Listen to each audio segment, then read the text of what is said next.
Hey fish friends, Zenzo with Tazawa Tanks, back with another video.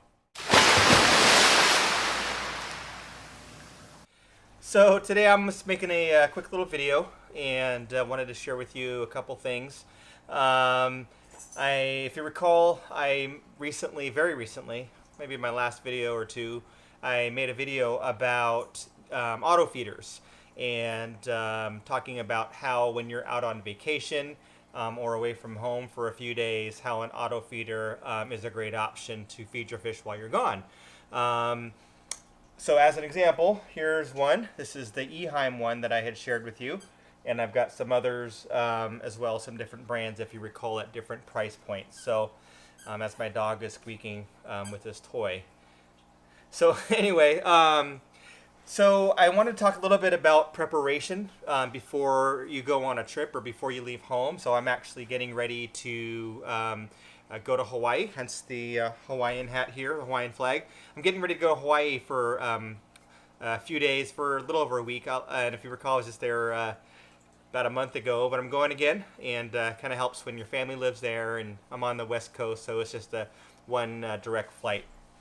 But anyway, before I go, I want to make sure that I prep my tanks. Obviously, when you have a lot of tanks, or even if you have one tank, you want to make sure that your pets are cared for while you're gone. So if you have a cat or a dog, you can get someone to come over and take care of them, or you can put them in a board. You can board them in a kennel, etc. But with fish, it's more difficult, and because they're not as common, people don't always know how to take care of them. And I've seen a lot of bad things happen. Some of my customers, one of my customers in particular, travels quite a bit, and in fact, I serviced the tank just this past weekend, and the customer's out of town for 10 days, and I went and serviced it in between. But she had a big problem, and a bunch of fish die when she was gone one time. So anyway, it's very it's difficult leaving your fish, and you want to make sure that they're well cared for. So there's a few things that you can do to prepare. And while I'm gone, I am going to have someone house sitting. So there will be someone that's coming over to, check on things and take care of things, etc. But I don't want him to have to mess with the fish, just because, one, I have 13 or so tanks, something like that. So that's too much to ask of anybody, and he wouldn't know the first place to begin as far as maybe following some simple feeding instructions, but anything else, not really. So I want to make sure that I prep my tanks. So the first thing that I'm going to do is I'm going to do a thorough service. So I'm going to do big water changes and make sure that I'm testing all of my tanks for ammonia, nitrites, and nitrates, etc. I know where the water levels are anyway, just the parameters, just because I test so frequently, and I'm, this is what I do. But I'm going to go ahead and do it anyway, just for peace of mind, because I'm going to be gone for several days. So I'll do large water changes, anywhere depending on the tank.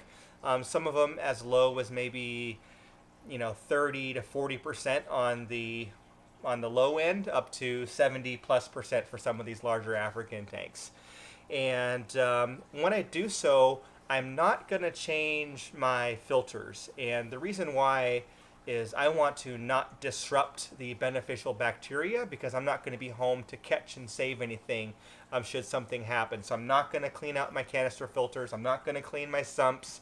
We'll just replace filter floss and things like that, just the routine things. But I'm not going to do any drastic cleaning because I don't want to disrupt any bacteria and the harmony of the tank. So I'll just do the water change, leave the media alone, and then I'll deal with it when I'm home, because then I can monitor it and check it every day to make sure that I can catch it. When it comes to feeding, and I had spoken about your auto feeders, that is an option, and for me that's an option that I like doing for the reasons that I explained before, and I'll put a link to the other video down below, or maybe I'll leave it at the end for the end annotation, so another video you can watch. But in that video, I explained why I like to have auto feeders, to reduce aggression, or if you have fry and things like that, or just fish that you want to make sure are fed. So that's what I do. Another option is you don't feed your fish, and depending on what type of fish you have, they can go a few days without food, and there's nothing wrong with that. But in some cases, they can become a little nippy. You can have some aggression, and if you have very small fish or fry, you might have some losses if you're gone for a long period of time. So in those cases, you're going to want to make sure that someone comes over and feeds your tanks in the interim. Even if they come, a couple of times during the, week or two that you're gone, if they're coming every 3 or 4 days and dropping a little bit of food in there, that's fine.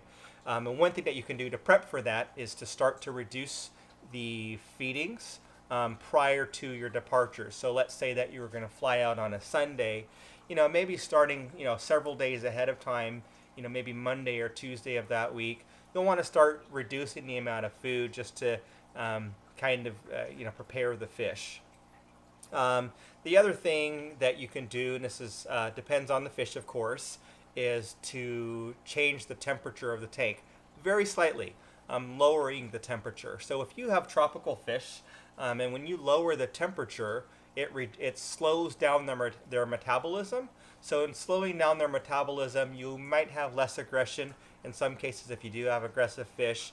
But it will also slow down their metabolism to the fact that they're not going to eat as much, or they're not going to want to eat as much just because their bodies are moving slower. So as an example, if I have this tank set at like 80 degrees or 81 degrees, and I don't remember what it's at, but it's right around 80 degrees or so, I might lower it down to 77 or 78 degrees. It's not going to harm the fish. That's fine. They can survive at 77 or 78 degrees. There's nothing wrong with that. But that 2 or 3 degree drop in temperature will just slightly slow down their metabolism, and that will help. Another thing that's really important to keep in mind when you're gone is lighting. So if you have a tank like this that doesn't have any live plants, and I talked about me being a bad fish keeper and having fake plants in this tank before, it's just a hiding spot just to when a fish is getting beat up, they can hide in the plants. But I don't keep any live plants in this tank. I keep them in the sump to suck up nitrates, but I don't have any in the tank. So in this tank, I could keep it dark. That's totally fine. All my tanks are set up on timers though. But other tanks that do have live plants, like I have live plants in this tank, and I've got live plants down in the fish room in the basement. Those tanks, you have to make sure that the lights are on to but to provide light for the plants for photosynthesis. So in those cases, you want to make sure that you have a timer. Obviously, you can't have the lights on 24/7. You come back, you're going to have all kinds of issues, right? You're going to have an explosion of algae, and who knows what's going to happen with your tank. So you want to make sure that those lights for those tanks with plants in them go on and off with the right amount of light to make sure that the plants stay healthy. Now, if you do have someone house sitting, then obviously you can ask them to turn the lights on and off. But I don't like relying on that because you never know. They might forget. They might be taking care of the dog, or checking the mail and taking the garbage out or something, and they might completely forget about turning the lights on or off. And for a very low price, you can go and buy a timer that's very easy to program, follow the instructions, and your lights are all set. Some of the timers that I have, they're like $3 or $4 a piece. So that's pretty. That's a very inexpensive way of ensuring that you have your lights turning on and off at the appropriate times. Another thing to make sure of when you're leaving is to check your water levels. So obviously, if you're doing a big water change, or if you're doing a water change, you're going to know the water level before you go. But it's also it's important if you have certain systems that can impact the water level, or are affected by the water level, I should say. So for example, in this tank, I have a sump underneath, and in the sump, I've got an overflow. The overflow, I can adjust the height of the overflow, and so basically I can drop the overflow down lower into the tank. I have a little rig set up for it, and when I lower it, more water overflows out of this tank and fills the sump. If it's high, then more water's in the tank and less in the sump. So I need to make sure, and I've done my calculations, and I travel a lot for work, so I'm on an airplane all the time. So I know the type of evaporation and what happens in this tank. So I'm going to make sure that when I leave, that the overflow is set at the right level and that the sump is filled to the right level so that my pumps don't go dry. Because what I don't want to happen is for the water level to drop in the sump to where the return pumps can have issues, or if it's at a level where it's not overflowing and my media doesn't get wet and the bacteria dies because it's dry. So I need to make sure that I've got a good flow through my sump and then I've got adequate water. The same thing for one of my other tanks over here, my other African tank. It's also on a sump system. So I need to make sure that the overflow box is positioned correctly and that I have enough water in the sump. One thing that did happen recently, last week when I was traveling, my wife called me. I was in DC. It was 1:30 in the morning over there, so it was like 10:30 over here. And she called me and said, "Hey, your tank is leaking." Of course, I freaked out and said, "Which tank and where?" She told me what happened. I said, "Hang up the phone and call me on Skype or FaceTime on iPhone. Call me on FaceTime so I can look at the tank and walk you through what's going on." The tank wasn't leaking. I had some filter floss that got clogged, and it was in the overflow box, and so there wasn't enough water draining into the sump, so the water level was rising in the tank. And what was happening is the water was just a little bit of a drip at the very tip top of the tank. Obviously, she was home. She took care of it. I just had her adjust one thing, and it was fixed immediately. And I'm fortunate that she was there. I'm actually glad it happened, because had it not have happened, it might happen when I'm on vacation and she's not home because she's with me. So I made a fix to ensure that doesn't happen again. I made a different type of filter situation there on the overflow box, so that won't happen next time. So anyway, I'm just going through my list here to see if there's anything else that I wanted to cover. So that was about it. Just making sure that you have a system for feeding your fish, or if you don't, to reduce the amount of food and to kind of acclimate your fish and get them ready for your departure. And that's just my experience as far as reducing the feeding. Other people say get them nice and fat and then leave. So that's just my experience, and other fish keepers and people that are more knowledgeable than me, that's what they shared with me. But I've also read and seen the contrary, where people want you to get them fat and then leave them. So and then again, the auto feeder is a great option. There's a lot of inexpensive options there, which I shared with you in the other video. Big water changes and something to regulate your lighting. So and then of course the temperature and the water levels. So that's kind of it. That's all I had as far as the topics for leaving when you're on vacation. I do want to add one thing. This is kind of a short. Well, maybe I'll make another video on this. Yeah, well, I'll make another video next time or a couple times down the road because I'm running out of time. But I had an interesting conversation with the owner of a local fish store today, a guy that's been in the hobby for years and years and years and years, decades, and a lot of knowledge.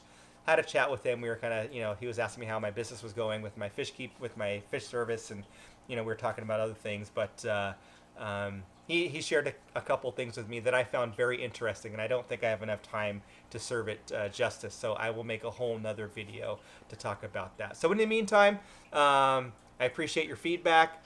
Give it a thumbs up if you like the video, and I say "and" a lot. I notice that when I watch my videos, a lot of colloquial things or whatever whatever they are. Anyway, I say those a lot.